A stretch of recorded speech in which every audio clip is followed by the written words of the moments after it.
ነገ ህዳር 13 አቤት አቤት ከማንኛውም ምድራዊ ችግር የሚጠብቁንና ከልዑል እግዚአብሔር ወደ ሰው ልጆች ለመዓትም ለምህረትም የሚላኩ ከመዓት ይልቅ ግን ለሰው ልጆች ምህረትን የሚያወርዱ ልመናን የሚያደርሱ የሰው ልጅን በእግዚአብሔር ፊት የማያጣጥሉ ይልቁንም ደግሞ ምልጃንና ምህረትን የሚለምኑና የሚማጸኑ ሚስጥርን የሚገልጹ ሁሌም ቢሆን በመንገዳችን እንዳንሰናከል የሚጠብቁ ሁሌም ቢሆን እስከ ዕለተ ምጽአት ድረስ እኛም ደግሞ እስከ ዕለተ ሞታችን ድረስ የሚራዱን በሞትንም ጊዜ ደግሞ በፍርድ አደባባይ እንዳንወዳ የሚያደርጉን ስነ ፍጥረት ወይም ደግሞ አራቱም ወቅቶች እንዳይዛቡ የሚጠብቁ ስራቸው ተግባራቸው ዘወትር ቅዱስ ቅዱስ ቅዱስ እያሉ ልዑል እግዚአብሔርን ማመስገን የሆነላቸው ዕረፍት ብሎ ነገርን የማያውቁ ምስጋና ምግብ የሆነላቸው በሃይማኖት በተልእኮና በምስጋና የሚኖሩት አባታችን ቅዱስ ያዕቆብ በፍኖተ ሎዛ በረጅም መሰላል ላይ ሲወጡና ሲወርዱ የተመለከታቸው ኤልሳ ለገያዝ ያሳየው ዳንኤል የተመለከታቸው በጌታችንና በአምላካችን በኢየሱስ ክርስቶስ የልደቱ ቀን በዝማሬ የተገለጹ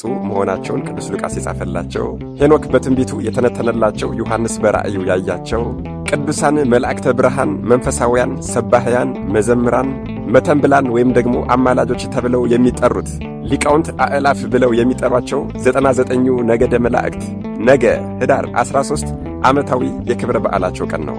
ወገኖቼ እጅግ በጣም በሚገርማችሁ ሁኔታ በዚህ በህዳር ወር ውስጥ የቅዱሳን መላእክትን በዓል በደንብ አድርገን እናከብራለን፣ እያከበርን እንገኛለን። ለምሳሌ በህዳር 8 ቀን የአርባዕቱ እንስሳ የቅዱስ ኪሩቤልን በዓል አከበርን። ትናንትና የሊቀ መላእክት የቅዱስ ሚካኤልን ክብረ በዓል አከበርን።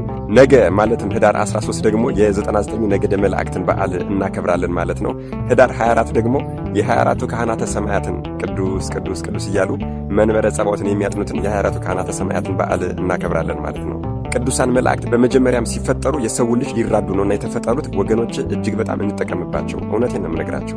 አዎ በድጋሚ እውነቴን ነው የምነግራችሁ። ቅዱሳን መላእክት ቅዱስ ቅዱስ ቅዱስ ብሎ ማመስገን ምግባቸው፣ የሰው ልጆችን መጠበቅና ከፈጣሪያቸው ዘንድ ማማለድ ማስታረቅ ደግሞ ስራቸውና ደሞዛቸው ሆኖ እናገኘዋለን።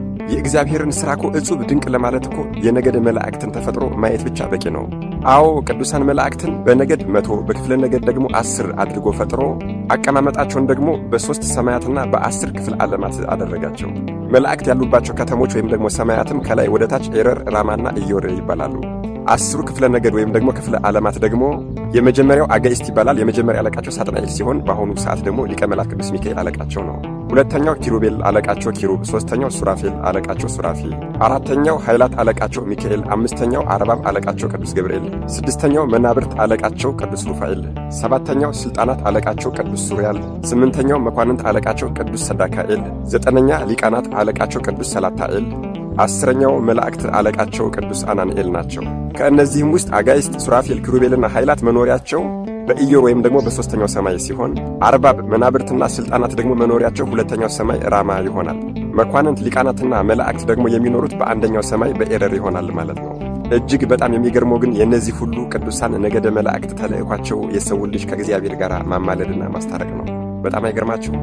ቸር የሆነ አምላክ ልዑል እግዚአብሔር ለሰው ልጆች ድህነትን ሲፈልግና ሲመኝ እኛ የሰው ልጆች ደግሞ በተቃራኒው ለመጥፋት ሰበብን ነው የምንፈልገው። አዎ እጅግ በጣም ይገርማል እኮ እርሱ እኛን ለማዳን ሰበብ ሲፈልግ፣ እኛ ደግሞ ለመጥፋት ሰበብን እንፈልጋለን ማለት ነው።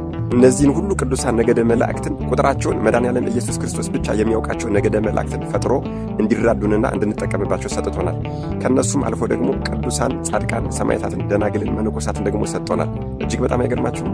ስለዚህ ወገኖቼ ወሬን አላበዛም። እነዚህን ቅዱሳን መላእክት እንጠቀምባቸው። የነገውን የህዳር 13 የ99 ነገደ መላእክትን በዓል ደግሞ በደንብ እናክብር ብዬ መልእክትን አስተላልፋለሁ። ይህ ቪዲዮም ለሁሉም ሰው እንዲዳረስና በደንብ እንዲያውቁት አደራ በደንብ አድርጋችሁ ኮፒ ሊንክ አድርጉልኝ። ለቤቱ አዲስ የሆናችሁ ፎሎ ማድረግ እንዳይረሳ። መድኃኔዓለም ኢየሱስ ክርስቶስ ከ99 ነገደ መላእክት ረድኤት፣ በረከት፣ ምልጃ፣ ቃል ኪዳን፣ ፍቅርና ጥበቃ አይለየን። አሜን። ይቆየን።